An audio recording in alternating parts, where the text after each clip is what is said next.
गांव सुखपुर में, जहां की जमीन उपजाऊ थी पर आसमान की मेहरबानी अनिश्चित, एक सीधा सादा किसान रहता था जिसका नाम था माधो।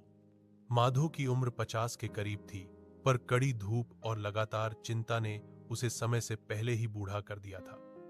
उसके पास पुरखों से मिली बस 2 बीघा जमीन थी, जो उसके और उसके परिवार, पत्नी रमा और 2 बच्चों के जीवन का एकमात्र सहारा थी।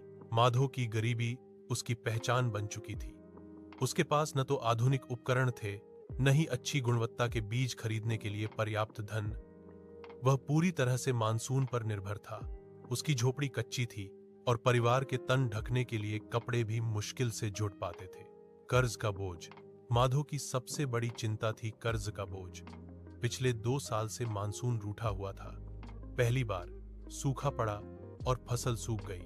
अगली बार जरूरत से ज्यादा बारिश हुई और खेत पानी में डूब गए। हर बार अगली फसल की उम्मीद में उसे गांव के साहूकार लाला दीनदयाल से ऊंचे ब्याज पर पैसा उधार लेना पड़ता था।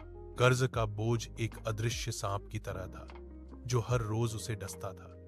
लाला दीनदयाल कठोर आदमी था। जब फसल नहीं होती तो वह माधो को भरी सभा में अपमानित करता, जिससे माधो रात भर सो नहीं पाता था।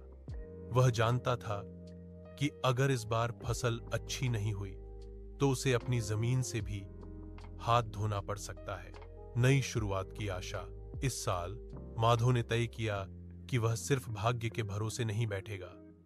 उसने अपनी पत्नी रमा से बात की। रमा ने अपने पुराने जेवर बेचे जो उन्होंने बच्चों के भविष्य के लिए बचाकर रखे थे, और उन पैसों से माधो ने थोड़ी अच्छी खाद और कुछ उन्नत बीज खरीदे। उसने अपने छोटे से खेत में जी जान लगा दी। सुबह सूरज निकलने से पहले वह खेत पर होता और